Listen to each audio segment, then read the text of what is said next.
Amidst a night of luxury and appearances, a pregnant woman is brutally knocked down during a charity event.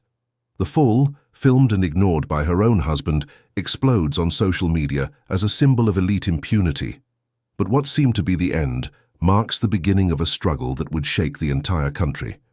The ballroom of the Grand Palace in London shimmered under Austrian crystal chandeliers. Mirror-covered walls reflected hundreds of guests in gala attire, all gathered for the 10th edition of the Golden Star Charity Ball. Marina adjusted the yellow dress she had chosen with such care 3 weeks ago, when it still fit her body perfectly. Now 7 months pregnant, the fabric stretched over her prominent belly, but the color remained radiant, catching the attention of everyone who passed by. She watched her husband, Edward Miller, circulate through the ballroom like a peacock displaying its plumes. The businessman greeted investors, embraced politicians, posed for photographers. Marina knew that rehearsed smile, that calculated handshake. It had been 5 years of marriage, and she already recognized every mask he wore.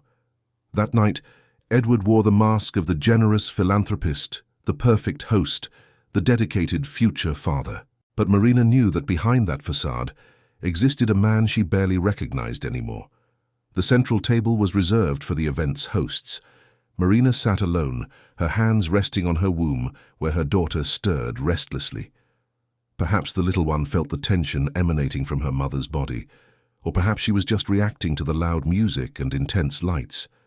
Marina caressed her belly, whispering reassuring words that she herself didn't feel. On the other side of the ballroom, Edward chatted animatedly with a group of businessmen. Marina noticed the exact moment he averted his gaze. The main door opened, and a figure entered as if the whole world should stop to observe her. Valerie Ashton wore a red dress that seemed to have been painted directly onto her skin. The deep neckline and side slit revealed curves she knew how to display with mastery. Her heels echoed on the marble as she crossed the ballroom, ignoring the curious glances and whispers that bloomed in her wake. Marina felt her stomach churn. It wasn't just pregnancy nausea, it was the humiliation of seeing that woman enter the party as if she had every right to be there. As if she weren't Marina's husband's mistress. As if the last 6 months of secret meetings, deleted messages, and blatant lies had never happened. Edward didn't move as Valerie approached. He maintained his composure, but Marina saw the glint in his eyes. She knew that glint. Once, a long time ago, he used to look at her that way.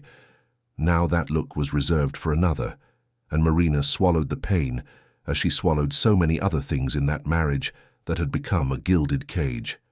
Valerie circulated through the ballroom, greeting acquaintances, accepting champagne flutes, laughing too loudly at jokes that weren't funny. Marina noticed her approaching. Every step was calculated, every movement a provocation. When she finally stopped beside the central table, Valerie leaned in slightly, a venomous smile on her blood-red painted lips. "Good evening, Marina. What a charming dress. Yellow has always been such a cheerful color, don't you think, though perhaps a little daring for someone so voluminous." Marina took a deep breath before responding, keeping her voice calm and controlled. "Thank you, Valerie. Red is also striking, a color that screams for attention, perfect for those who need to be noticed at any cost." Valerie's smile faltered for an instant, before widening even further. "You've always been so sweet, Marina. That must be why Edward talks about you so much. Always with that tone of concern, you understand? He gets so distressed, thinking about how you're coping with everything. The pregnancy, the loneliness, the changes in your body. It must be difficult to feel desirable when you're carrying so much extra weight." The words were like blades, wrapped in silk. Marina felt every cut, but refused to show it. She had learned to survive in a world where fragility was mercilessly exploited. She wouldn't give Valerie the satisfaction of seeing her crumble. "Edward takes very good care of me and our daughter. By the way, where did you leave your escort tonight, Valerie? Or did you come alone, as always?" The provocation hit its target. Valerie lifted her chin, her eyes gleaming with barely suppressed anger. "I came alone because I can, because I don't need a man by my side to feel complete. Some of us have our own worth, Marina. We don't need to cling to a surname and a bank account to exist." Marina was about to respond when Edward approached, bringing with him the scent of expensive whiskey and imported perfume. He placed his hand on Marina's shoulder, a possessive gesture she recognized as theater for the onlookers. "Valerie, what a surprise to see you here. I didn't know you had an interest in charity events. I thought you preferred more intimate settings." His voice carried a subtle warning. Valerie caught the message but chose to ignore it. She shrugged, the movement making her red dress shimmer under the lights.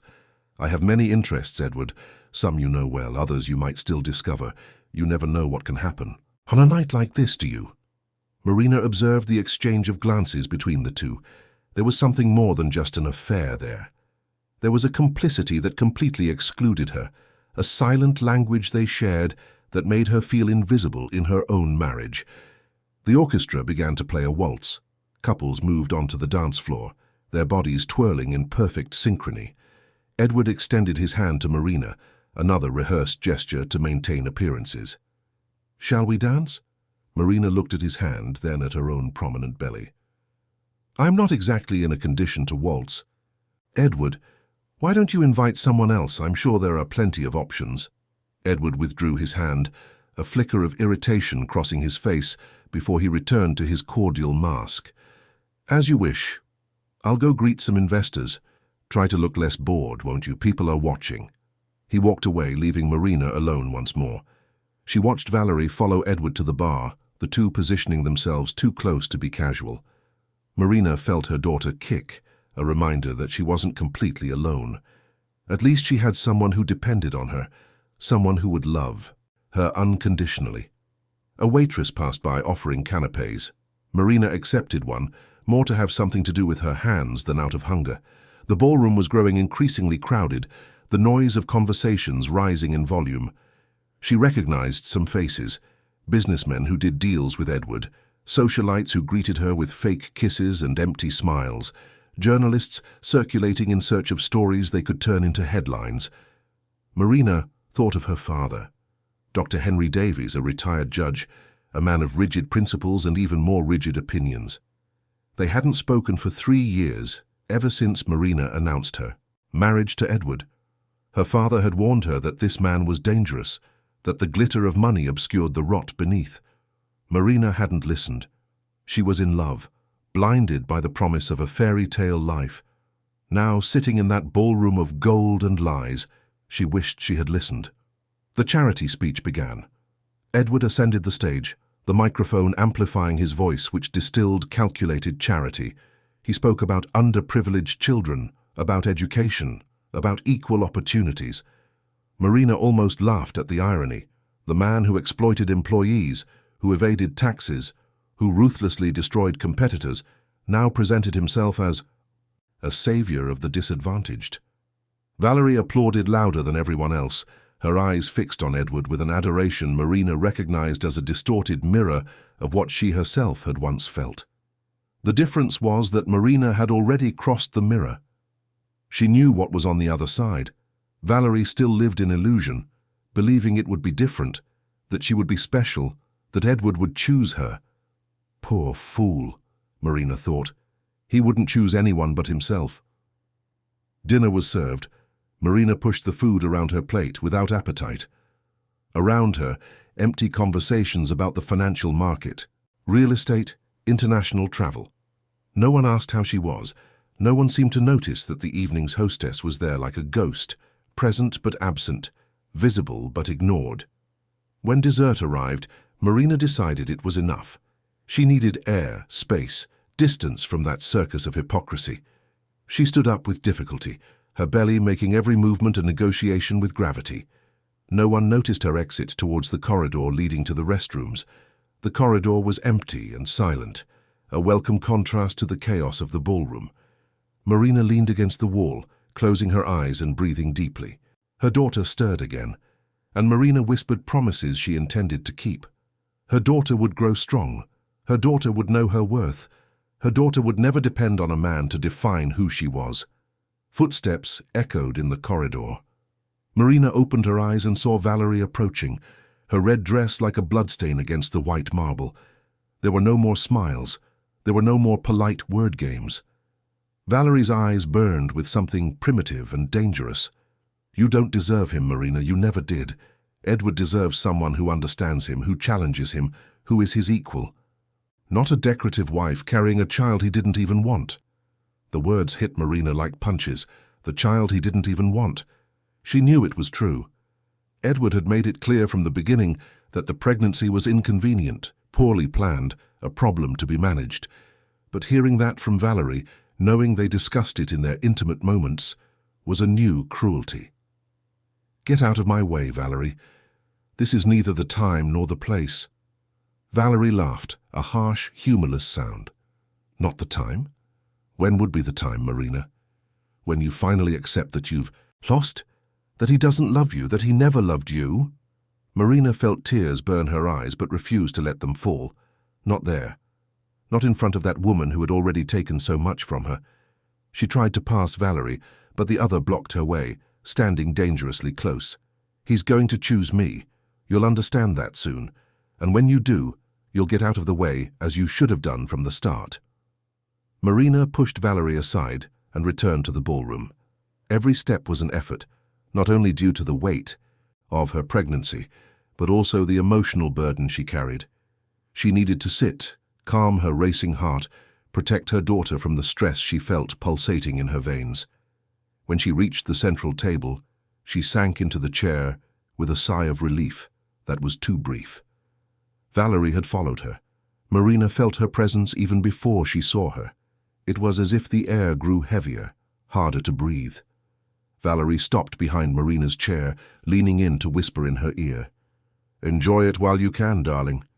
This is the last night you can pretend you're still someone important." Marina turned her head sharply, ready to respond, but Valerie had already moved away, walking towards the center of the ballroom, where Edward was talking to a group of businessmen. Marina watched the scene unfold as if in slow motion. Valerie touched Edward's arm, a casual gesture that carried too much intimacy. Edward smiled, that smile he no longer gave Marina. The businessmen laughed at something Valerie said, and she shone under the male attention as if it were her natural right. Marina's stomach churned. The nausea she felt had nothing to do with pregnancy. It was pure rage, raw humiliation, the sensation of being invisible while another woman stole her life before her eyes. She clenched her fists under the table, her nails digging into her palms until it hurt. An event photographer approached, camera in hand. "Excuse me for interrupting, Mrs. Miller. Could you pose for a photo? It's for the newspaper's social section." Marina forced a smile, the one she had learned to use as armor. "Of course." The camera clicked several times. Marina maintained her pose, her hands delicately over her belly, a serene expression that hid her inner chaos. The photographer thanked her and walked away. Marina wondered what caption would accompany that image, probably something about the devoted wife, the radiant future mother, the first lady of London society. No one would know that behind that smile was a woman falling apart. Dinner ended and the orchestra resumed playing. More couples filled the dance floor. Marina remained seated, watching Edward twirl Valerie around the floor as if it were the most natural thing in the world, as if there wasn't a pregnant wife watching, as if there were no consequences for that public provocation. One of the event staff, a young woman named Clara, passed by the table collecting empty plates. She cast a sympathetic glance at Marina, a look that said she saw, she understood, she recognized the injustice of the situation. Marina nodded in silent thanks. At least there was one person there who still had compassion. Clara moved away, but Marina noticed that she kept her cell phone discreetly positioned, as if recording something. Marina paid no mind. She was probably just working, documenting the event for the Grand Palace's archives. The music changed to something slower, more intimate. Edward and Valerie continued dancing, now dangerously close, his hands on her waist, her head resting on his shoulder. Marina felt bile rise in her throat. She couldn't watch it anymore. She stood up again, determined to leave before she did something she would regret. But Valerie had other plans. She moved away from Edward and walked directly towards Marina, each step laden with purpose. When she reached the table, she stopped beside the empty chair where Marina had been sitting. Her eyes met Marina's with pure defiance. Leaving so soon, The party has barely begun. Or can you no longer bear to see what you've lost? Marina took a deep breath, seeking control. I'm not going to waste any more time with childish games, Valerie. I have more important things to worry about. Valerie laughed, a sharp sound that cut the air like shattered glass.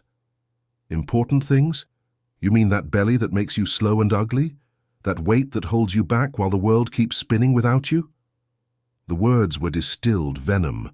Marina felt every drop burn, but maintained her composure. She wouldn't give Valerie the spectacle she was obviously looking for. She started to move away, but Valerie stepped forward, blocking her path. Once more. Get out of my way, Marina said through clenched teeth. Or what? What are you going to do, Marina? Cry. Complain to your husband who doesn't pay attention to you. Beg him to choose you. Marina tried to go around Valerie, but the other moved again, always blocking, always provoking. People around them began to notice. Conversations ceased. Glances turned to that scene that promised scandal. Valerie, stop this now, Marina pleaded, her voice low but urgent. You're making a scene. I'm making a scene, me. You're the one here, heavy and pathetic, clinging to a man who doesn't want you anymore. You are the scene, Marina. You are the joke everyone talks about when you're not around. Marina felt the tears finally escape, hot trails running down her face. She hated that weakness, hated that Valerie saw her cry.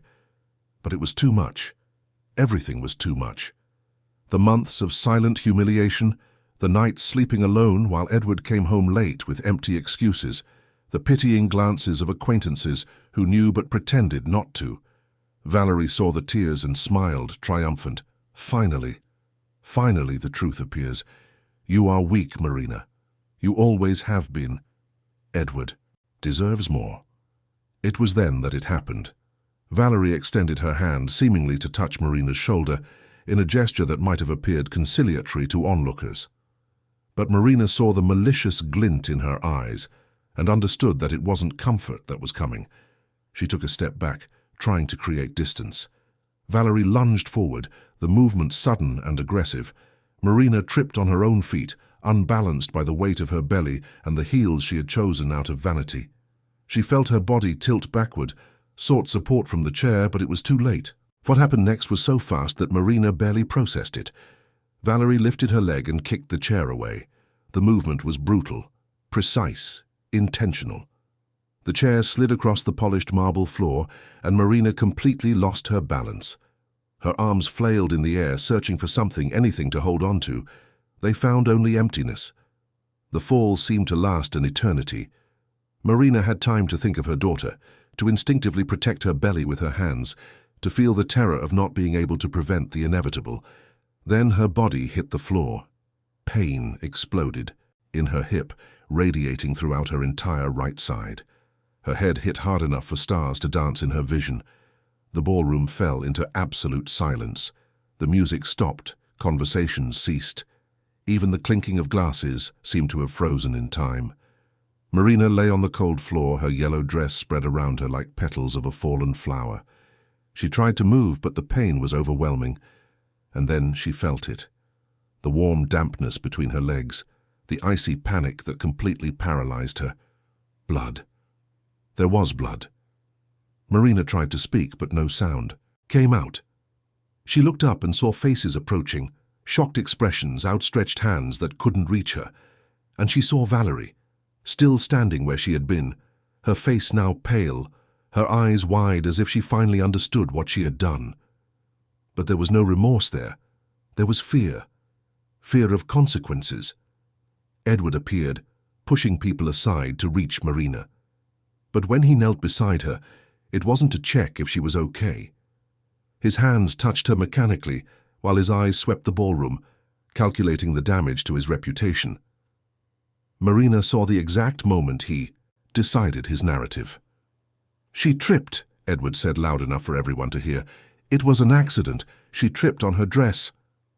Marina tried to protest, tried to tell the truth, but the pain stole her words. She looked into her husband's eyes and saw a stranger, a man capable of lying while she bled on the floor, a man more concerned with appearances than with the lives of his wife and daughter. "Someone call an ambulance," a voice shouted. "I already called," another responded. Marina felt hands touching her, checking her pulse, her breathing. A woman knelt beside her, firmly pushing Edward away with professional authority. "I'm a doctor, please give us space." The doctor had kind eyes and steady hands. She spoke to Marina in a low, calm voice. "You're okay. Help is coming. Your baby is okay. You need to stay calm for her." Marina wanted to believe. She wanted to believe that her daughter was protected, that everything would be all right, that this nightmare would end and she would wake up in her room, pregnant but safe. But the pain was too real. The blood was too real. Edward's gaze as he nervously laughed to calm. The guests was too real. She heard the laughter. Loud and out of place, Edward was laughing. Laughing while she was on the floor, injured and bleeding. Laughing as if it were embarrassing but not serious, as if his fallen wife were just an inconvenience on his perfect night. The ballroom began to spin. The lights became golden blurs. Voices merged into an incomprehensible hum. Marina fought to keep her eyes open, to remain conscious, not to abandon her daughter. But darkness called, promising relief from pain, escape from humiliation. Before succumbing, Marina had one last crystalline thought. She saw Clara, the event staff member, holding her cell phone. The screen glowed, the red recording button clearly visible. Clara had recorded everything. Every poisonous word, every cruel movement, the kick, the fall, the blood, the laughter. Marina tried to smile but had no strength. She just closed her eyes, allowing the darkness to envelop her, with the certainty that the truth had been captured. The truth Edward would try to bury. The truth Valerie would deny. But the truth was there, recorded in pixels and bytes, waiting to come to light. Paramedics arrived in a flurry of movement and efficiency. Marina felt herself being lifted, placed on a stretcher covered with thermal blankets. Emergency lights flashed. Radios crackled with medical jargon. Edward tried to get into the ambulance, but the doctor who had assisted Marina stopped him. "Direct family only," she said firmly. "I'm her husband," Edward protested, "and I'm the obstetrician. She needs calm now. You can follow in your car." The ambulance door closed, cutting Edward and that ballroom of horrors from Marina's sight. She was finally safe, at least for now. The obstetrician held her hand, a human touch amidst the mechanical chaos of the moving ambulance. "My name is Cecilia," the doctor said, "and I'm going to take care of you, of both of you." Marina woke to the sound of heart monitors and the characteristic hospital smell that no cleaning product can completely mask. Her eyelids felt like lead. Every attempt to open them completely resulted in giving up. The light was too strong. The world was too real, and she wasn't ready to face it yet. But reality doesn't wait. Marina forced her eyes open and found a white ceiling stained here and there by old infiltrations that formed abstract patterns. She turned, her head slowly, each movement a negotiation with the pain pulsing in her skull. The right side of her body throbbed, reminding her of the fall, the cold marble, the blood. The blood. Her daughter. Marina brought her hands to her belly in a panic, searching for the familiar curve. It was there. Her belly remained prominent under the white hospital sheet. She pressed gently and felt movement. A small but definite kick. Marina began to cry, tears of relief streaming down her temples until they disappeared into her disheveled hair. "She's okay." The voice came from the chair beside the bed.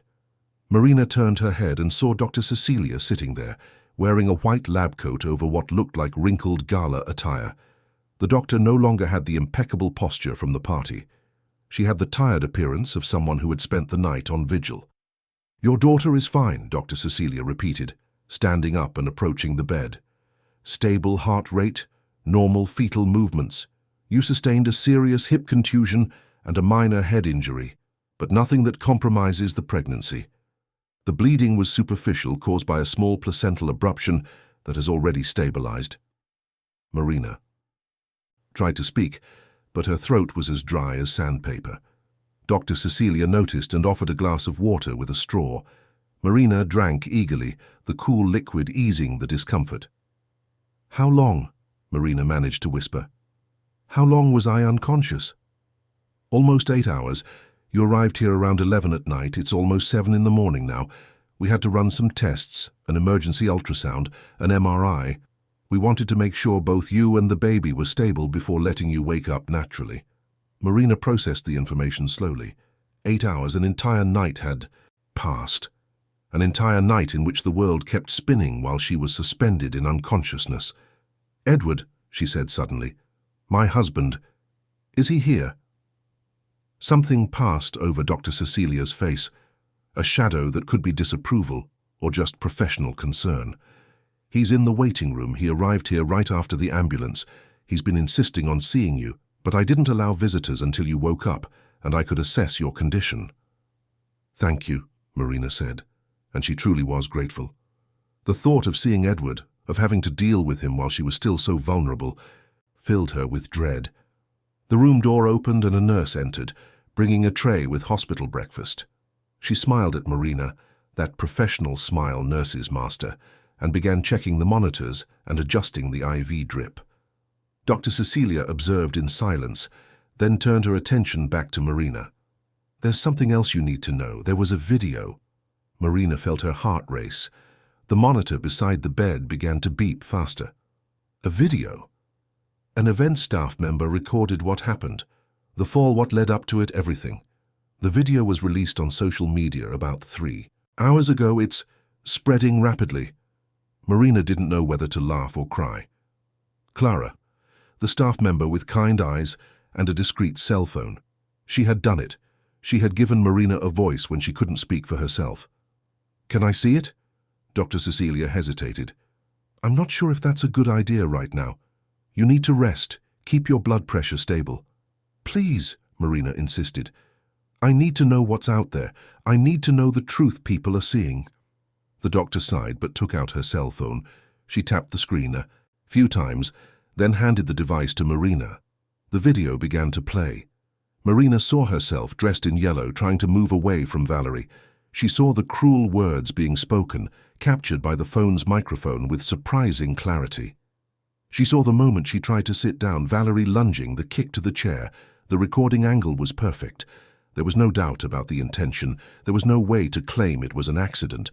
The movement was deliberate, violent, calculated. And then came the fall. Marina saw her own body hit the floor, saw the yellow, dress spread out, saw the moment she placed her hands on her belly in instinctive protection. And then came the worst. Edward entering the scene, his words clearly audible. "She tripped. It was an accident." And the laughter. That nervous, out-of-place, cruel laughter in its context. The video continued, showing Marina on the floor, blood beginning to stain the yellow dress, while Edward laughed and tried to calm the guests as if it were just a minor inconvenience. Marina returned the phone, unable to watch any longer. Tears streamed freely now. They weren't tears of physical pain, but of a deeper sorrow. The pain of seeing her humiliation captured and exposed to the world. The pain of seeing the naked truth about her marriage, about the man who had sworn to love and protect her. "How many people saw this?" Marina asked with a trembling voice. "Millions," Dr. Cecilia replied softly, "and the number keeps growing. There are hashtags, social movements, protests being organized. Your story touched a very sensitive nerve."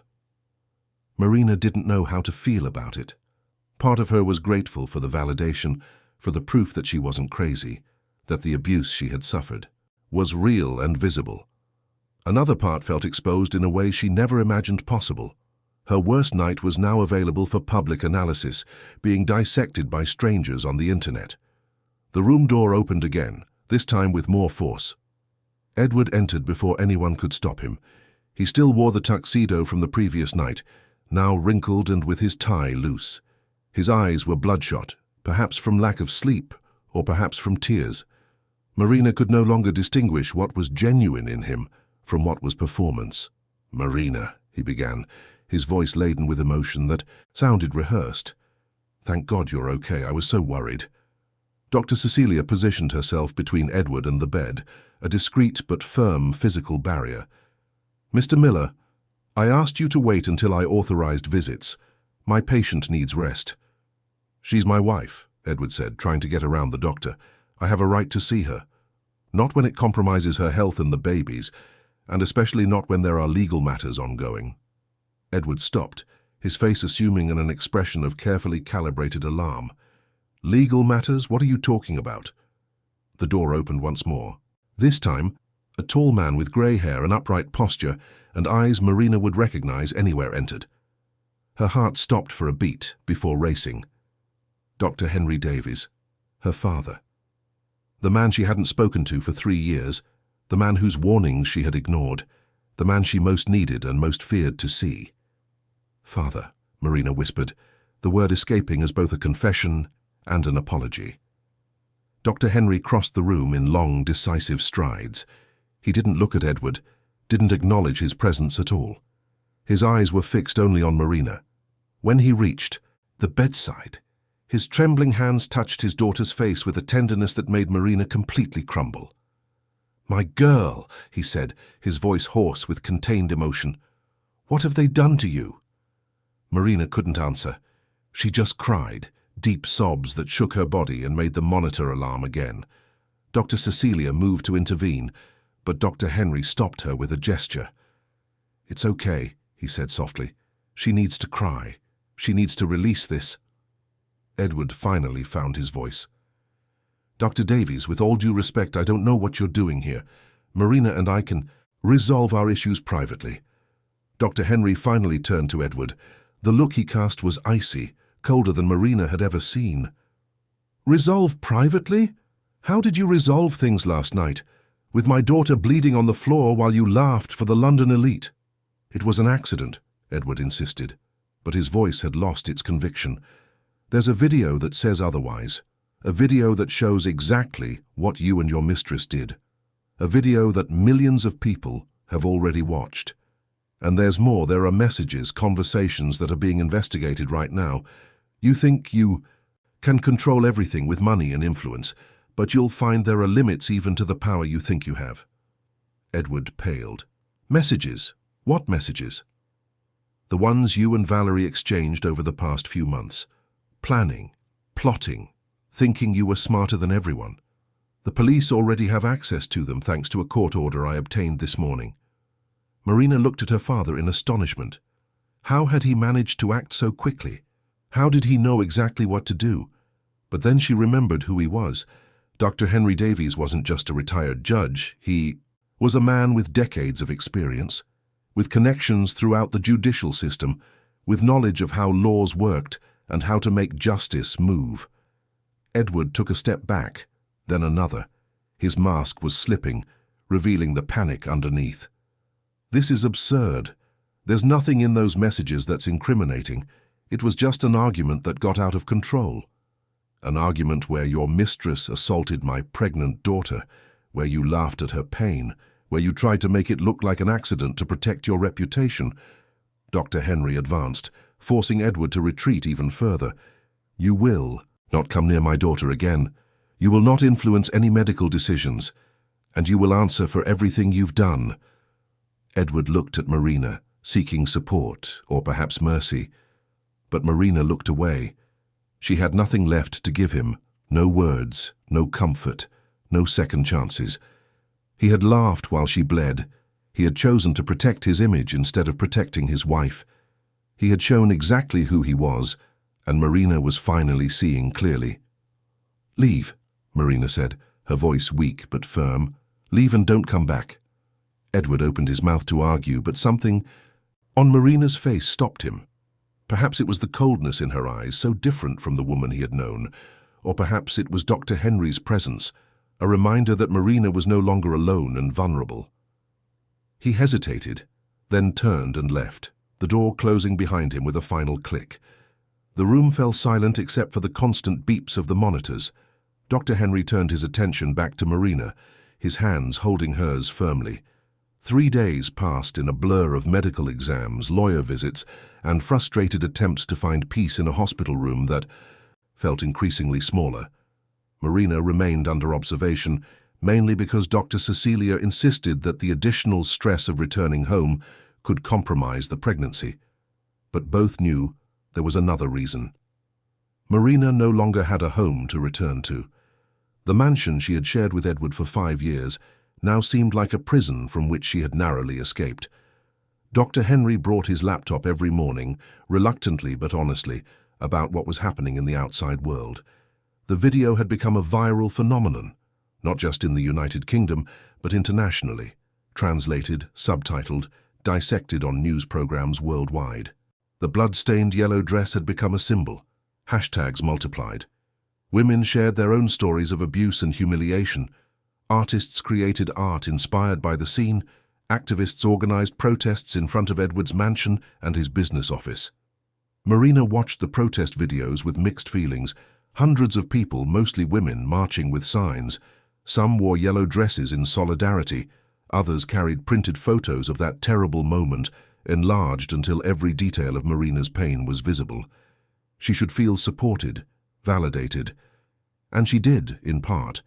But she also felt exposed in a way no human being should feel. Her worst night was being consumed as entertainment, even if with good intentions. Clara, the event staff member who had recorded everything, had become a public figure overnight. She appeared in interviews explaining why she decided to publish the video. "I couldn't stay silent," she said in one of them, tears streaming down her face. "I saw a pregnant woman attacked and saw everyone pretending it didn't happen. I saw her husband laugh. I had to do something.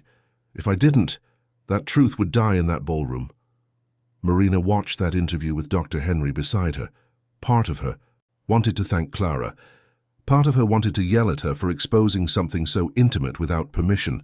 But the larger part, the part that was tired of years of silence and submission, recognized that Clara had done what Marina herself hadn't had the courage to do. She had spoken when no one else would. Valerie Ashton was also in the news, though for very different reasons. She had been arrested 48 hours after the incident, formally charged with aggravated assault. No bail was granted due to the severity of the case and public pressure. Images of her being led away by the police circulated as widely as the original video. Valerie hid her face, trying to avoid the cameras, but it was useless. She was everywhere.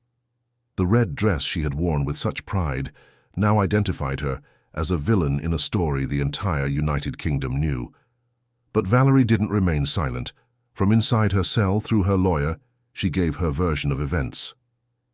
"It was an impulse," she claimed, "a moment of uncontrollable rage caused by years of being the other woman, always hidden, always second best." She painted herself as a victim of circumstances, manipulated by Edward, pushed to the limit by the impossible situation she was in. Some people bought the narrative. Others considered it a desperate attempt to escape the consequences. Edward, in turn, tried to control the damage with a series of calculated moves. First came the public statement, read by his lawyer at a press conference. He expressed deep regret, claimed he had laughed out of nervous shock, affirmed eternal love for Marina and the daughter they were expecting. He promised to do everything in his power to repair the mistake, but Marina knew Edward too well to believe a single word. And her suspicion was confirmed when she discovered, through Dr. Henry, that Edward was simultaneously trying to buy the silence of witnesses. He had offered Clara money to remove the video and recant her statement. He had tried to pressure the Grand Palace to destroy other security recordings. He had sent lawyers to threaten any media outlet that dared suggest premeditation. The messages exchanged between Edward and Valerie, obtained by the police through the court order, painted an even darker picture. There were conversations about how Marina was an obstacle, how it would be better if she simply disappeared from their lives. One message in particular chilled Marina's blood when Dr. Henry reluctantly showed it to her. "She needs to fall," Valerie had written 3 weeks before the event. "Make it look like an accident. No one will question it. Pregnant women are clumsy." Marina read that message repeatedly, each word piercing like a blade. It hadn't been an impulse. It hadn't been momentary anger. It had been planned, premeditated. They had discussed how to hurt her, how to make it look accidental, how to escape the consequences. And the moment the opportunity arose that night, Valerie seized it without hesitation. Edward was not innocent in this. His responses to Valerie's messages were evasive but encouraging. He had never explicitly said yes, but he had also never said no. He had planted ideas, fueled Valerie's hatred against Marina, created the environment in which that attack became possible. And when it happened, he chose to protect himself instead of protecting his wife.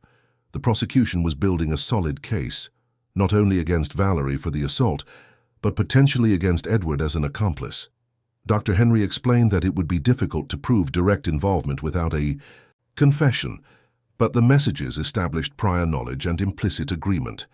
At the very least, they would show the court exactly what kind of man Edward was. Marina received visitors carefully filtered by her father and Dr. Cecilia. Some journalists tried to enter disguised as doctors or family members, but hospital security was on high alert. The hospital director, pressured by media attention, had assigned guards specifically to protect Marina. It was a gesture of public goodwill that also served the hospital's interests, but Marina was grateful for the privacy it provided. One particular visitor surprised Marina. Clara appeared one afternoon, nervous and hesitant, asking permission to enter. Dr. Henry was ready to refuse, but Marina agreed. She needed to speak with the woman who had changed the course of her life. Clara entered holding a bouquet of yellow flowers, her hands trembling slightly. She couldn't have been more than 25, her young face marked by deep dark circles under her eyes. Marina realized that this girl was also suffering the consequences of her courageous decision. "I'm so sorry," Clara began even before sitting down. "I know I should have asked for permission. I know I exposed you in a way, so that must have been horrible. But I couldn't let it stay buried, not after seeing what I saw." Marina extended her hand and Clara took it, both holding on to each other like castaways in a stormy sea. "You did what was right," Marina said, surprised by the firmness in her own voice. "You gave me a voice when I had none. You showed the truth when everyone wanted to lie. Don't apologize for that." Clara began to cry, silent tears streaming soundlessly. "I lost my job. The Grand Palace fired me the next day. They said I violated confidentiality terms, and now no other place wants to hire me. I have interviews, and when they look up my name, they find the video. Some places say they admire my courage. Others say I can't be trusted." Marina felt anger swell in her chest. Another woman punished for doing the right thing. Another person suffering because she dared to challenge established power. "You're going to be okay," Marina promised, though she didn't know how she would keep that promise. "I'll make sure you're okay." They talked for an hour. Clara recounted how she decided to record, how her hands trembled as she kept her phone hidden, how she almost gave up several times. She spoke about the pressure she had received since then, threats of lawsuits, hate messages from Edward and Valerie's supporters, but also messages of support. Thousands of women thanking her for her courage, organizations offering help and protection. When Clara left, Marina felt less alone. There were allies in this fight, people willing to risk everything for the truth. And if Clara could be courageous, Marina could too. She asked Dr. Henry to bring her own phone, which had remained off since the night of the incident. When he turned it on, notifications exploded. Thousands of messages, some of support, others of hate. Marina ignored them all and opened her social media. The last thing she had posted was a photo of her and Edward 3 weeks earlier, smiling at a dinner. A lie frozen in pixels. Marina looked at that image for a long moment, then began to type. It wouldn't be a long statement. It wouldn't be dramatic or sensational. It would just be the truth, in her own words. "My name is Marina Miller. You probably know me as the woman in the yellow dress. I want to thank everyone for the overwhelming support. I want you to know that my daughter and I are recovering, and I want you to know that I will no longer remain silent. For too long I swallowed the pain and pretended everything was fine. I won't do that anymore. The truth is uncomfortable. The truth is ugly. But the truth is necessary. And it's time to tell mine." She posted without rereading, without giving time for doubts. The response was immediate and overwhelming. Thousands of comments in minutes, shares multiplying, news outlets picking up her statement and amplifying it. Marina had finally found her voice and the world was listening. That night, alone in her hospital room after Dr. Henry went home to rest, Marina placed her hands on her belly and spoke to the daughter growing within her. "I'm going to be strong for you," she whispered. "I'm going to fight for you, and I'm going to make sure you grow up in a world where no woman needs to fall for others to feel powerful. I promise." 2 weeks after being discharged from the hospital, Marina settled into her father's house in a quiet London neighbourhood. The residence was modest compared to the mansion she had shared with Edward, but it had something luxury had never provided: peace. The rooms smelled of old books and fresh coffee. The windows overlooked a garden where birds sang at dawn. And there was silence, precious silence that allowed Marina to think, process, begin to heal. Dr. Henry had transformed his office into an improvised command center to prepare the case. He worked with a team of young but brilliant lawyers, all handpicked for their reputation and integrity. Marina spent hours there, reviewing testimonies, analyzing evidence, preparing for the trial that was rapidly approaching. Public pressure accelerated processes that would normally take months. The entire United Kingdom wanted to see justice done, and the judicial system responded to the demand. Valerie remained imprisoned, her bail repeatedly denied. Her lawyer had tried every angle. He had claimed she posed no flight risk. He had argued that preventive detention was unnecessary. But each attempt was blocked by the weight of the evidence and the collective voice of thousands demanding accountability. Marina felt no joy at Valerie's suffering. She felt only an empty sense of inevitability. That woman had chosen her path, and now she walked towards its consequences. Edward faced a different battle. Technically, he hadn't yet been formally charged, but the investigation was progressing. His businesses suffered. Investors pulled away. Contracts were cancelled. The brand he had so carefully built was being dismantled piece by the court of public opinion. He had tried to meet with Marina 3 times, all blocked by Dr. Henry, and a restraining order prohibiting him from approaching. The attempts were documented, added to the growing pile of evidence of harassment and intimidation. One afternoon, the prosecutor in charge of the case visited Marina. Dr. Patricia Morrison had a reputation for being relentless but fair, a woman who climbed in a male-dominated career through pure competence and determination. She brought new evidence they had discovered during a deeper investigation into Edward's and Valerie's devices. There were more messages, many more. Conversations dating back almost a year, long before Marina's pregnancy. Edward and Valerie planning their future together, discussing how to get rid of Marina without it looking like their fault. Considering divorce but worried about the division of assets. Valerie repeatedly suggesting Marina should suffer an accident. Edward never explicitly agreeing, but also never discouraging, always maintaining plausible deniability. Marina listened as Dr. Patricia read the messages aloud, each word cutting a little deeper. Discovering her marriage was a sham was one thing. Discovering she had been discussed as a problem to be eliminated was another entirely. She thought of all the shared dinners, all the conversations about the future, all the moments Edward touched her with rehearsed tenderness, all lies, all performance. But there was more. Dr. Patricia revealed that investigators discovered something about Valerie's past that explained, though didn't excuse, part of her behavior. Valerie had grown up in foster homes, never finding a permanent family. She had been rejected repeatedly, each family that took her in eventually returning her to the system. As an adult, she had developed a pattern of getting involved with committed men, always seeking that impossible validation that she would be chosen, that she would be the first option.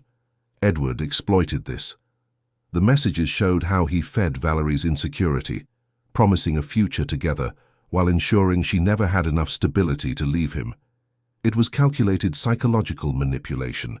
Valerie was his victim as much as Marina, although their reactions to the abuse were drastically different. Marina felt something unusual upon hearing that. Compassion, not for the aggression, not for the pain Valerie had caused, but for the broken woman Edward had molded into a weapon against another woman. Both had been pawns in a game he played with himself. The difference was that Marina was finding the strength to leave. Valerie was still trapped. "Will she be convicted?" Marina asked Dr. Patricia. "For what she did?" "Without a doubt. The evidence is irrefutable. Video, witnesses, premeditated messages. She will spend years in prison, but the prosecutor hesitated. Edward's case is more complicated. He didn't carry out the assault. He wasn't physically present when it happened. His role was that of a facilitator, an encourager, a conspirator. It's more subtle, harder to prove beyond a reasonable doubt. Marina felt frustration grow. So he might escape? After everything? I didn't say he would escape. I said it's complicated, but we have something else. Dr. Patricia opened a folder and pulled out documents. Edward tried to bribe Clara. He offered her £500,000 to delete the video and say it was manipulated. She recorded the conversation, and that, combined with attempts to intimidate witnesses, the incriminating messages and the laughter captured in the original video, might be enough for conspiracy and obstruction of justice. Marina took the documents with trembling hands. She read the transcripts of the conversation between Edward and Clara. She saw how he alternated between veiled threats and generous promises, how he tried to make Clara believe she was protecting Marina by burying the truth, how he painted himself as a victim of circumstances, a good man making a singular mistake in a moment of stress. Clara was courageous once again, Marina said softly. She refused and documented everything. She understands what's at stake. And unlike many, she chose the right side. Dr. Patricia put the documents away. There's something else. We want you to testify, not just about that night, but about the marriage, about the pattern of control, manipulation, emotional abuse. It will help establish context, show that that night wasn't an isolated incident, but the culmination of years of predatory behavior. Marina knew that moment would come. She knew she would have to sit in court and expose the most intimate and painful parts of her life to public judgment. The idea terrified her, but the alternative, letting Edward escape, was unacceptable. "I will testify," she said, with a voice that surprised her with its firmness. "I will tell everything." In the following weeks, Marina worked with a trauma-specialized psychologist to prepare her testimony. Dr. Amanda Fletcher was gentle but direct, helping Marina organize fragmented memories into a coherent narrative. They revisited moments Marina had buried. The first time Edward yelled at her for something insignificant. The time he destroyed a gift she had given him because he didn't like it. The nights he came home late smelling of perfume that wasn't Marina's and lied without hesitation. The gradual isolation from friends. The systematic erosion of her self-esteem. A classic pattern of emotional abuse, Dr. Amanda explained. He isolated you, made you doubt your own sanity, created dependency. When you became pregnant, his control was threatened. A baby meant a connection to something beyond him, a purpose he couldn't manipulate. That's why his relationship with Valerie intensified exactly when you announced your pregnancy. Marina had never thought of it in those terms. She had always blamed herself, assuming she wasn't good enough, that the pregnancy had made her less desirable.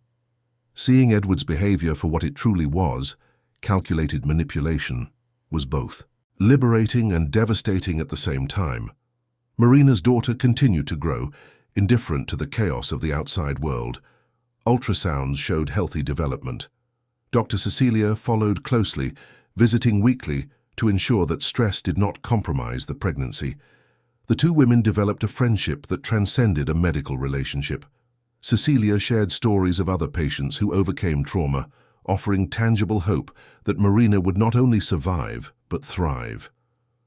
One afternoon, Dr. Cecilia brought a 3D ultrasound.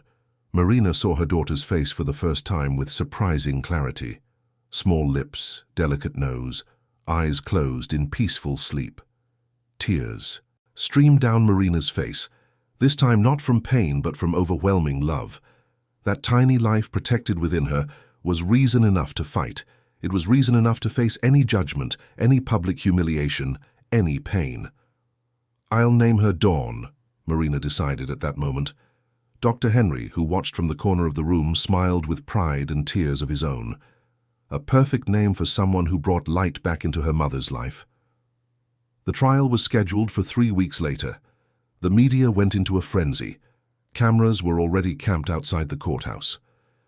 Speculations about possible sentences dominated news broadcasts. Legal experts debated every angle of the case on television programs. Marina's yellow dress, now clean and restored by a volunteer seamstress, would be used as evidence. Marina decided she would also wear a yellow dress on the day of her testimony. Not the same one, but a new one, a symbol that she was no longer the woman who fell on that cold floor. She was the woman who rose. 2 days before the trial, Marina had a nightmare. She dreamed she was back in that ballroom, her yellow dress stained with blood. Edward, laughing, Valerie triumphant. But this time, when she fell, there was no floor. Only infinite darkness swallowing her and her daughter together. She woke up screaming, cold sweat covering her body. Dr. Henry rushed to the room, turning on lights, bringing water. Marina cried in his arms as she hadn't cried since childhood, all the repressed emotions finally overflowing. The fear, the anger, the pain, the guilt for exposing her daughter to all of it. "You are the strongest woman I know," Dr. Henry whispered, stroking her hair. "And when you think you can't take it anymore, I'll be here. I'll always be here. I won't let you fall again." Marina believed him. And for the first time in a long time, she managed to sleep until dawn without nightmares. The central London courthouse had never seen movement like that. Hundreds of people gathered on the steps, most of them women dressed in yellow, signs held high, coordinated chants. The energy was electric, vibrant, demanding. Inside the building, security guards formed a human corridor to protect those involved in the case from the crowds who wanted to witness history being made. Marina arrived in a car with tinted windows, accompanied by Dr. Henry and 2 private security guards. She wore a simple but elegant sundress, yellow, that accentuated her belly, now in its 8th month of pregnancy. Her hair was pulled back in a bun, minimal makeup except for vibrant red lipstick, a deliberate choice of strength and visibility. When she stepped out of the car, the crowd erupted in support, cries of encouragement, applause, weeping women. Marina waved, acknowledging those who fought by her side, even without knowing her personally. The courtroom was packed. Journalists occupied a reserved area, cameras allowed for live broadcast under strict conditions. The Judge Robert Foster, had a reputation for being fair but severe. He would not tolerate a circus in his courtroom, but he also would not protect the powerful simply because of their social standing. He was exactly the kind of judge Marina needed. Valerie was brought in first. She wore simple clothes, completely different from the woman in the red dress who had attacked Marina. No makeup, hair tied in a low ponytail. She looked diminished, broken. When her eyes met Marina's, there was something there Marina didn't expect to see. Genuine remorse. It didn't excuse anything, but it humanized Valerie in a way Marina hadn't anticipated. Edward entered next, flanked by a team of expensive lawyers. He still tried to maintain an appearance of power, impeccable suit, upright posture. But Marina saw the cracks, the dark circles under his eyes that makeup didn't completely hide, the way his hands trembled slightly before he firmly crossed them. The man who had laughed at her pain was afraid, and Marina found she felt no pleasure from it. Only an empty acceptance that this was the man who had shared her life and bed for 5 years.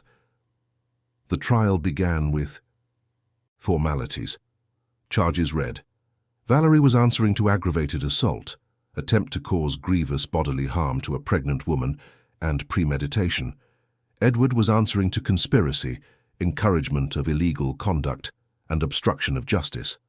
The charges were serious, potentially resulting in decades in prison for both. Valerie's defense tried first.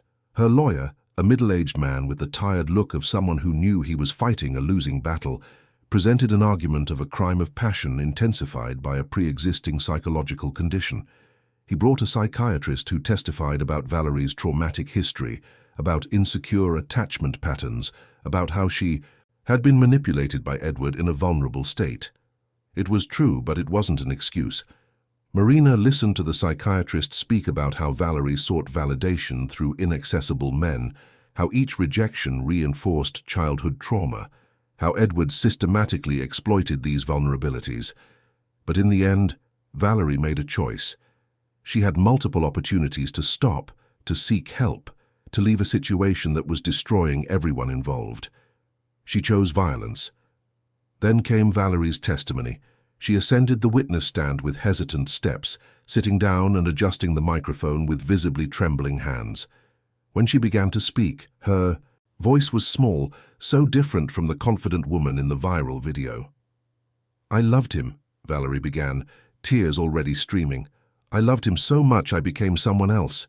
He said he would leave her, that he would choose me, that we just needed to wait for the right moment. Months turned into years and nothing changed. When she got pregnant, I knew I had lost. But he kept saying it was temporary, that pregnancy wouldn't change anything between us." She described how Edward fueled her jealousy, sharing intimate details of his married life that made Valerie feel included, but also tortured. How he laughed at Marina, diminished her in private conversations, made Valerie believe that Marina was an obstacle rather than a person. How he gradually transformed Valerie's diffuse anger into focused hatred. "But I made a choice," Valerie continued, looking directly at Marina for the first time. "No one forced me to do what I did. Edward planted seeds, but I watered them. I let hatred grow until it consumed any human empathy. When I saw her that night, pregnant and vulnerable, I didn't see a person. I only saw a symbol of everything I didn't have. And I wanted to destroy that symbol." The silence in the room was absolute. Valerie took a deep breath before continuing. "I can't go back. I can't undo the damage I caused. But I can tell the truth. Edward knew. Not exactly when or how, but he knew something would happen. We talked about making her fall, about making it look like an accident. He never said no. He never stopped me. And when it happened, he laughed. Not from nervousness. He laughed because he thought it had worked, that the problem was solved." The courtroom erupted in whispers. Judge Foster pounded his gavel, demanding order. Edward's lawyers immediately objected, claiming that an accomplice's testimony without corroboration was inadmissible, but Dr. Patricia already had corroboration. The messages, the video, the laughter captured in clear audio. Marina was called to testify after a break. She walked to the stand slowly, each step calculated not to show the fear she felt gnawing inside. When she sat, she adjusted the microphone and looked at the packed room. Hundreds of eyes fixed on her, waiting, judging, rooting. She found Dr. Henry's face in the front row and drew strength from that paternal gaze. "Doctor." Patricia guided her through the testimony, starting before that night. Marina spoke about her marriage, about the gradual control Edward exerted, about the isolation from friends and family. She spoke about how he diminished her accomplishments, ridiculed her opinions, made her feel lucky to have him, how pregnancy was treated as an inconvenience instead of a celebration. "He wanted me to have a procedure," Marina revealed, causing a shockwave in the room. "In the second month, when we found out. He said it wasn't the right time, that it would hinder our plans, but I refused. For the first time. In our marriage, I said no, and he never forgave that." Edward's lawyer objected vigorously, but Judge Foster allowed the testimony as evidence of a pattern of behavior. Marina continued, describing how Edward withdrew after she refused, how his affair with Valerie intensified, how he stopped hiding it. "That night at the event," Marina said, her voice gaining strength, "I knew something was wrong. I felt it in the air, in the way he avoided me, in the way she looked at me, but I never imagined it would be so brutal. I never imagined that the man who swore to love me would be capable of laughing while I bled on the floor." She spoke about physical pain, but mainly about emotional pain, about the humiliation of falling in front of hundreds of people, about the terror of losing her daughter, about the betrayal of seeing her husband choose his own reputation over his wife's well-being, about waking up in the hospital and having to completely reconstruct her understanding of who she was and what her life had become. "Do you feel safe now?" Dr. Patricia asked gently. Marina hesitated, honesty being more important than a comfortable narrative. "Not completely. I have nightmares. I wake up expecting to hear that laughter. I'm afraid my daughter will be born and I won't be strong enough to protect her. I'm afraid all of this will be for nothing, that the system will fail, as it so often fails women." "But you are here." "I am here because silence didn't protect me, because submission didn't save me, And because my daughter deserves to grow up in a world where men face consequences when they hurt women." The courtroom stood in applause. Judge Foster pounded his gavel, but not with real conviction. He seemed moved by the moment. Edward remained seated, his face pale, his masks finally shattered. Edward's defense tried to discredit Marina, suggesting she was exaggerating out of revenge. But every attempt was blocked by the mountain of evidence. Messages, witnesses, the damned video that didn't lie. When Edward's lawyer asked why she hadn't left the marriage earlier, Marina responded with cutting clarity. "Because abuse doesn't happen all at once. It happens in small doses that you learn to swallow. Because I loved the man he pretended to be. Because I was financially dependent. Because he threatened he would take everything if I dared to leave. And because, like so many women, I believed love could change him. I was wrong." There were no more questions after that. Final witnesses included Clara, whose courage was formally recognized by the court. Dr. Cecilia, who testified about Marina's physical state when she arrived at the hospital.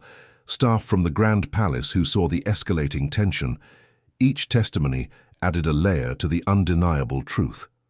When both sides finished their presentations, Judge Foster announced that a verdict would be delivered in 48 hours after deliberation. The wait would be torturous, but necessary. Marina left the courthouse exhausted but relieved. The hardest part was over. Now all that remained was to wait for justice to prevail. The 48 hours stretched out like an eternity. Marina barely slept, every noise waking her, every thought bringing her back to that courtroom. Dr. Henry tried to distract her with movies, conversations about baby names, plans for the future. But both knew they were just killing time until Edward's and Valerie's fates were sealed.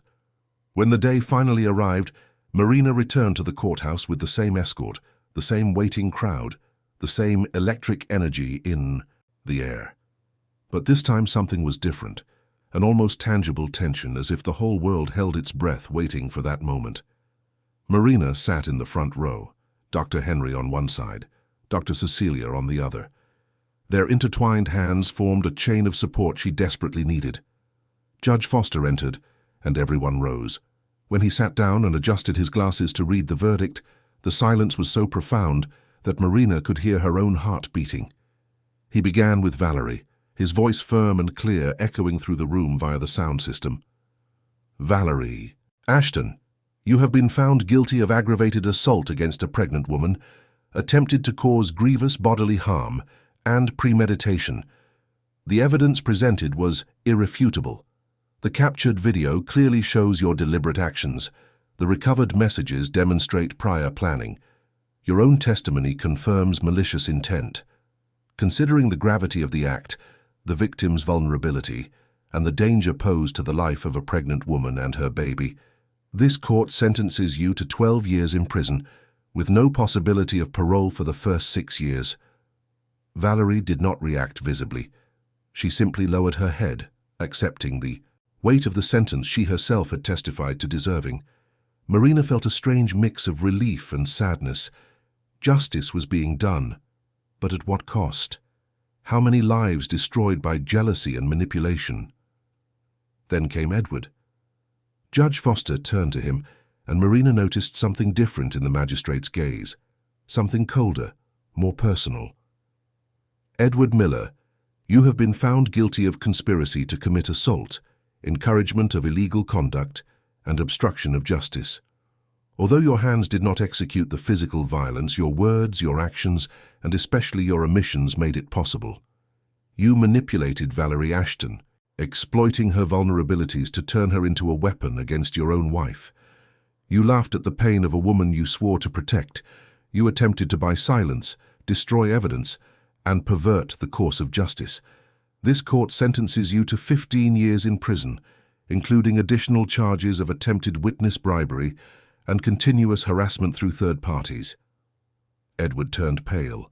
His lawyers immediately requested an appeal, but Judge Foster raised his hand, asking for silence. "I want to make it clear to this court and to all who follow this case, economic power does not protect anyone from justice. Psychological manipulation is as damaging as physical violence, and men who laugh at the pain of vulnerable women deserve no mercy from this court. Mr. Miller, you built an empire on appearances. Now you will reap the consequences of your choices. The courtroom erupted. Reporters rushed to broadcast the news. The crowd outside began to celebrate even before receiving official confirmation. Marina simply sat, tears silently streaming down her face. They weren't tears of joy exactly. They were tears of relief, of closure, of finally being able to turn the page. Edward was led away in handcuffs. He looked at Marina one last time, and she saw everything there: anger, regret, fear. But most importantly, she saw a man who was finally facing who he truly was, without masks to hide behind. She didn't look away. She allowed him to see the woman who had survived him, a woman stronger than he would ever be. In the following weeks, life began to take on a new rhythm. Marina moved permanently into her father's house. They transformed the guest room into a nursery, painting the walls a soft yellow and filling the space with simple but cozy furniture. Dr. Henry revealed a hidden talent for crib assembly, spending an entire afternoon wrestling with confusing instructions until he finally achieved a stable structure. Clara visited regularly. The two women formed an unlikely but deep friendship, united by shared experience. Marina discovered that Clara was a talented photographer, her images capturing moments of human beauty that often went unnoticed. She had lost her job at the Grand Palace, but gained something more valuable: purpose and a voice. Dr. Cecilia continued to monitor the pregnancy until the end. When Marina went into labor 3 weeks after the verdict, it was Cecilia who received her at the hospital, holding her hand through each contraction, offering words of encouragement when the pain seemed unbearable. The birth was long and difficult, almost 20 hours of labor that tested Marina's limits of endurance. There were moments when she wanted to give up, when she thought she couldn't do it, but then she remembered everything she had survived. If she had managed to face Edward, Valerie, and a courtroom with the world watching, she could bring her daughter into the world. When dawn finally arrived at 6 in the morning on a sunny Tuesday, the first sound was a strong, healthy cry. Dr. Cecilia placed the baby on Marina's chest, a small, warm, wet body, skin against skin. Marina looked at her daughter's face and felt a love so intense it seemed impossible to fit into a human body. "Hello, little one," Marina whispered, tears streaming uncontrollably. "I finally meet you. You are more beautiful than I imagined." Dawn had a tuft of dark hair, eyes still closed but already searching, perfect lips forming a small O as she breathed air for the first time. Her tiny fingers closed around Marina's index finger, a surprisingly strong grip. In that moment, everything was worth it. All the pain, all the humiliation, all the struggle, because it resulted in that perfect little life. But joy was accompanied by fear. Dawn experienced respiratory difficulties in the first few hours, an effect of the gestational trauma and stress Marina had endured. She was taken to the neonatal ICU, connected to monitors, and a ventilator too small to seem real. Marina stayed beside the incubator for hours, one hand touching her daughter through the special openings, whispering stories, singing lullabies her own mother used to sing. The first few weeks were intense. Dawn gradually improved, her lungs strengthening, her weight increasing. Marina divided her time between home and hospital, each visit bringing a mix of hope and anxiety. Dr. Cecilia explained that complications were common after maternal trauma, but that Dawn was a fighter. Every day that passed was a victory. During one of those night vigils, with Dawn finally sleeping peacefully after a difficult feeding, Marina had a revelation. Looking at her daughter through the incubator glass, seeing her small chest rise and fall with effort, she realized she wanted to do more. Not just for Dawn, but for all women, who suffered in silence, who fell without anyone to hold them. The idea for the cafe was born there in that hospital room at 3 in the morning. It would be more than a commercial establishment. It would be a refuge, a safe place where women survivors could work, heal, rebuild. It would be a declaration that falling was not the end, but the beginning of something new. Marina shared the idea with Dr. Henry, and he immediately supported it. He offered financial help to start, but Marina gently refused. She would use part of the divorce settlement. Edward had been forced to divide assets equitably. The money stained by years of lies would be transformed into something pure, something that would help instead of destroy. It took months of planning. Marina found a commercial spot in a quiet London neighbourhood, a space with large windows allowing natural light to flood the interior. She hired an architect specialised in welcoming environments who understood her vision immediately. Together they created a space that was simultaneously modern and comfortable, with cosy corners for intimate conversations and an open area for community events. The name was easy. The Dawn and Grace Café, inspired by her daughter, and the journey of finding grace amidst chaos. Clara designed the logo, a stylized image of a woman rising with sunbeams radiating around her. It was perfect. Marina carefully recruited staff. All were survivors in some way. Some escaped abusive relationships, others survived assaults. Each brought a unique story of pain and overcoming. Marina trained them personally, not just to serve coffee, but to create an atmosphere of mutual support. The broken chair from the event was restored by a talented carpenter who donated his service after hearing the story. It occupied a place of honor in the cafe, accompanied by a plaque Marina had specially commissioned. "No one has the right to break a mother." The words were simple but powerful, touching everyone who read them. The cafe opened 6 months after Dawn's birth. The lines stretched down the block, a mix of genuine customers and curious onlookers who wanted to see the place built by the woman in the yellow dress. Marina wore an apron over casual clothes. Dawn tied in a wrap against her chest and personally served each customer in the first few weeks. The cafe walls displayed Clara's photographs, images capturing feminine strength in everyday moments. There was a corner dedicated to books on trauma recovery and empowerment, and there was respectful silence when needed, a tacit understanding that some clients just needed a safe space to exist. Dr. Cecilia became a regular customer, appearing for breakfast before her hospital shifts. Clara practically lived there, her favorite corner near the window where the light was perfect for drawing. Dr. Henry visited every afternoon, paternal pride evident each time he looked at his daughter and granddaughter. Edward and Valerie were far away, serving sentences in different prisons.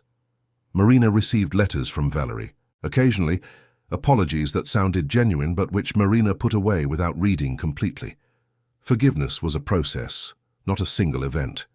Perhaps one day she would manage it, but for now, focusing on building a future was enough. One afternoon, almost a year after the cafe opened, Marina was clearing tables when Dawn, now walking unsteadily, ran among customers, distributing smiles. A young woman entered, looking around nervously. Her face bore marks of recent violence, poorly hidden by makeup. Marina recognized that look, that defensive posture. She knew it all too well. "Welcome to the Dawn and Grace Cafe," Marina said gently, approaching slowly so as not to startle her. "Can I offer you a coffee? The first cup is always on the house." The woman hesitated, then agreed. Marina personally prepared the coffee, adding a touch of cinnamon as she did for customers who seemed to need extra care. When she handed it over, she held the cup a little longer, making eye contact. "You are safe here," Marina said low enough for only them to hear. "Whatever you're facing, you don't have to face it alone. This place exists for women like us, like me," the woman began, to cry silently. Marina sat beside her, not touching but present. They stayed like that for a long time, two survivors sharing a silence that said more than words. Eventually, the woman began to speak, a story different from Marina's, but with painfully familiar elements: control, isolation, escalating violence, fear of leaving. Marina listened to everything, then shared her own story, not all the details, but enough for the woman to understand that Marina understood, that there was a path through the darkness. She gave numbers for shelters, contacts for pro bono lawyers, offered her a job when she was ready. The woman left the cafe hours later, not healed but with hope. Marina saw in that moment why everything had been worth it. This was her purpose now, not just to survive, but to help others survive too. Dawn ran to her mother, little arm outstretched, wanting to be held. Marina picked her up, pressing the small body against her chest, feeling her daughter's heart beat against her own. She looked around the cafe, at staff working with genuine smiles, at customers chatting in low, comfortable tones, at the restored chair with its powerful plaque. The world was still far from perfect. Injustices happened every day. Women continued to fall. But here, in this small corner of London, there was dawn. There was grace. There was proof that rebuilding oneself after destruction was not just possible, but revolutionary. Marina kissed the top of Dawn's head, breathing in the scent of baby mixed with fresh coffee. "You will grow strong," she whispered. "You will grow up knowing your worth. And if you ever fall, I will teach you how to get up. Because getting up is what we do, it's who we are." Dawn babbled something unintelligible but happy. Across the cafe, Clara raised her cup in a silent toast. Dr. Cecilia waved from the line. Dr. Henry smiled from his favorite corner. And Marina, the woman who once fell amidst cruel laughter in a ballroom of gold and lies, stood tall, holding her daughter, surrounded by a community she had built from the ashes of her own destruction. The blood-stained yellow dress was kept at home, preserved as a memory not of pain, but of survival. Marina no longer wore it. She didn't need to. She carried the strength of that moment in every breath, every decision, every woman. She helped. The fall didn't define her, but the act of getting up, of refusing to stay down, of transforming trauma into purpose, that indeed defined who she had become. And as the sun set, casting golden light through the windows of the Dawn and Grace Cafe, Marina knew with absolute certainty she was no longer the woman in the yellow dress who fell. She was the woman who rose. And with every woman she helped do the same, she proved that justice wasn't just about punishing the guilty. It was about transforming survivors into beacons for others still lost in the darkness. Dear listeners, we hope Marina and Dawn's story has deeply touched your hearts. To continue this emotional journey, we've prepared a special playlist with equally captivating stories that explore feminine strength and the capacity for rebirth. Find them by clicking here on your left. If this story resonated with you, don't forget to subscribe to our channel and leave a like on the video. Every day, we bring unique stories that celebrate human resilience and the ability to transform pain into purpose. Share your reflections in the comments. We'd love to know how Marina's story inspired you. Until the next story that will touch your soul,